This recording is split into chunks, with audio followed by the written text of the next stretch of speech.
¿Por qué si Dios me ama, no lo experimento en mi vida? Si Dios me ama, ¿por qué sufro? ¿Por qué existe el mal, la corrupción, las mentiras, las guerras? ¿Por qué? Si Dios tiene un plan maravilloso para mí, ¿por qué en mi día a día no veo eso? Este es uno de los más grandes problemas que tenemos todos para creer en Dios y también para creerle a Dios. Por lo cual te invito a que me acompañes en este video para descubrir ¿cuál es este problema? Ya que si no sabemos cuál es este problema, ¿cómo podremos saber la solución o la respuesta de estas preguntas? Por lo cual es necesario regresar al principio, al inicio de todo, el Génesis, el Edén. Es ahí donde encontraremos el plan original de Dios. Dios creó un plan maravilloso para el hombre y la mujer, el cual está narrado en el Génesis, que es el primer libro de la Biblia. Ellos, el hombre y la mujer, Adán y Eva, nuestros primeros padres, como les queramos llamar, eran administradores generales de este reino. Eran parte de esta creación perfecta y vivían en una profunda comunión con el Creador, con Dios. Tanto así que Dios los visitaba en las tardes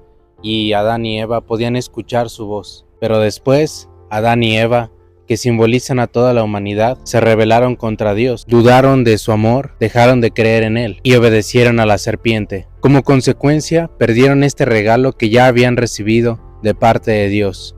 Esta es la raíz de todos los problemas en nuestro día a día, el pecado. Y esta rebelión en contra del plan maravilloso de Dios la vivimos todos los días, en las situaciones más cotidianas, cuando robas, cuando mientes, cuando manipulas, cuando actúas con indiferencia a las necesidades de los demás, cuando eres envidioso, cuando crees que el mundo te ama más que Dios y que te ofrece eso que Dios no quiere darte. Pero esto no es un invento mío, incluso en la palabra de Dios, en Romanos capítulo 3, versículo 23, dice: todos pecaron y están privados de la gloria de Dios. Estar privado de la gloria de Dios es vivir alejado de ese plan maravilloso que Él diseñó desde el principio. Y no es un capricho de Dios o que esté molesto contigo, sino que Él es un caballero y respeta tu decisión de alejarte de Él. Él respeta nuestra voluntad. Eso también es amor. Pero hasta este punto nos podemos preguntar: ¿qué es el pecado? Esta palabra pecado proviene de la palabra griega amartia, lo cual significa no dar en el blanco. Por lo cual podemos decir que el pecado es fallar en el propósito de la vida, que es la felicidad, la libertad, la plenitud. Cuando nos dejamos llevar por nuestras pasiones, por nuestros deseos, por vicios, por malos hábitos, es ahí cuando fallamos. No estamos dando en el blanco. Pero tal vez te quede más claro qué es el pecado y sobre todo cuáles son sus consecuencias con la siguiente historia. Había una vez un rey llamado David, el cual seguramente ya conoces. Porque David andaba. Él reinó aproximadamente en Jerusalén en el año 1000 a.C. El rey David tenía varios herederos con derecho al trono, entre los cuales se destacaba Absalón. Él era famoso por su belleza y su hermosa cabellera. Era alguien dotado de muchas cualidades y carismas, pero aún con tanto no estaba satisfecho, por lo cual inició una conspiración para derrocar al rey, su padre. Primero empezó ganándose al pueblo, ofreciéndole ser juez de ellos y arreglar sus juicios y pleitos, ya que el tribunal de justicia del reino no los escuchaba ni los ayudaba, robándose de esta manera el corazón del pueblo de Israel. Tiempo después, por medio de engaños, convenció a su padre, el rey, de concederle el permiso de ir a la ciudad de Hebrón. Lejos del rey, se autoproclama rey de la ciudad de Hebrón, y junto con sus aliados deciden atacar al rey David, el cual huye del palacio, sabiendo que Absalón iba a atacarlo. Cuando Absalón llegó a Jerusalén y vio que el palacio estaba solo, lleno de soberbia y odio, usurpó el trono de su padre, por lo cual el rey David envía un ejército para recuperar su reino, enviando a 3 generales. Después de una dura batalla en el bosque, lleno de miedo, Absalón huyó montado en un mulo. Era tanto el miedo que no se percató que pasó debajo de un árbol, en el cual su famosa cabellera se quedó atorada, muriendo colgado en ese árbol.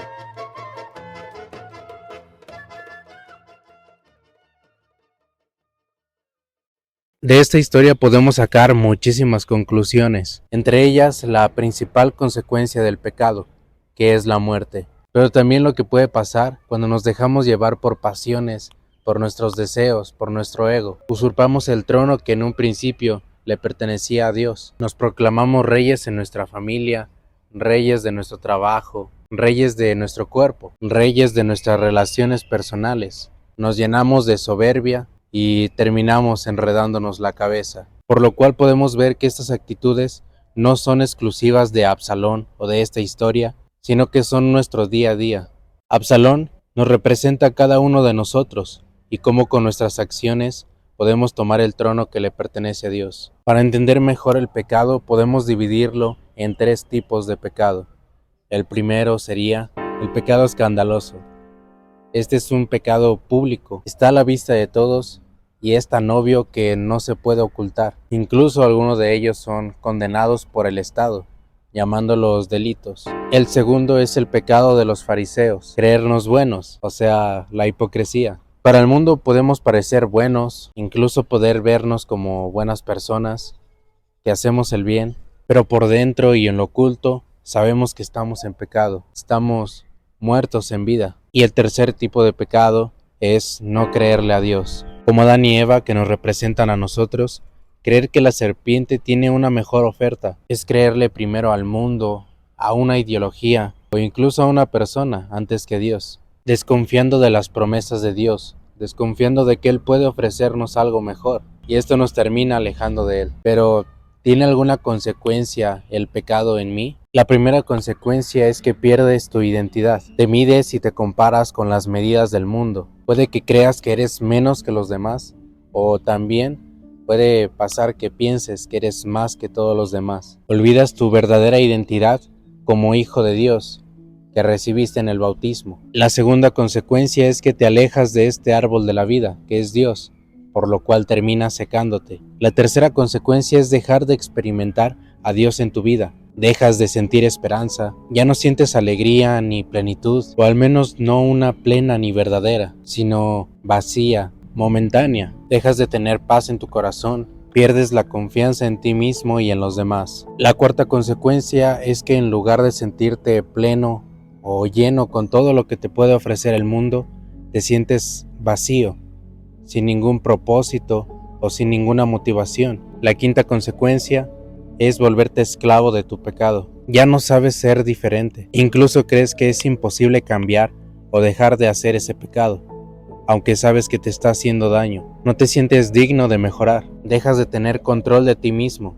Te vuelves ingobernable. Y el último sería la muerte. La principal consecuencia del pecado es la muerte o el infierno, el cual no es un lugar como tal, sino es un estado, el cual ya puedes estar viviendo incluso en la tierra. Pero también en el sentido más estricto de la palabra, la consecuencia es la muerte, donde experimentarás eternamente la separación entre tú y Dios, llegando a un punto de no retorno, donde ya no podrás arrepentirte ni cambiar de parecer. Por lo cual, por último, es importante reconocer que nosotros también hemos sido engañados por Satanás, como lo fueron Adán y Eva. El príncipe de la mentira nos hace creer que podemos salvarnos con nuestras propias fuerzas, pero tenemos que ser honestos con nosotros mismos. No podemos, no tenemos fuerza de voluntad en contra de esa botella, no tenemos poder sobre la droga, no tenemos poder sobre esa compulsión desordenada, sobre nuestra impaciencia,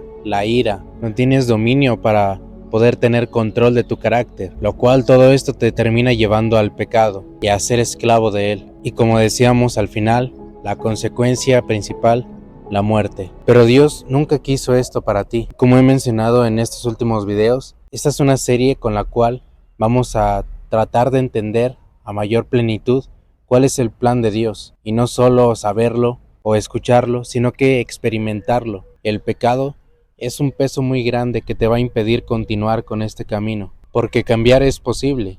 Y hoy Dios te está ofreciendo esa oportunidad. Este es un peso con el que ya no tienes por qué cargar, por lo cual yo te invito a que dejes ese peso atrás, acudiendo a la confesión. De esta manera podrás comenzar este camino para poder descubrir cuál es la solución ante este problema que es el pecado. Sé que puede parecer difícil o incluso incómodo acercarse con una persona para contarle tus pecados, dónde te has equivocado, cuando has fallado el blanco, pero realmente no le estás contando tus problemas a esa persona, sino que a Jesús mismo, ya que los sacerdotes actúan en persona de Cristo. Mantente en mucha oración, también estarás en mis oraciones. Y como mencionaba, este camino apenas está en el inicio. Ya reconocimos que Dios nos ama, pero que hay un grande problema que nos impide experimentar ese amor. Por lo cual te pido que continúes en sintonía con estos videos para que podamos descubrir cuál es la solución que nos propone Dios. De momento sería todo. Mi nombre es Ángel Aguilar. Soy simplemente un laico y nos vemos en el próximo video.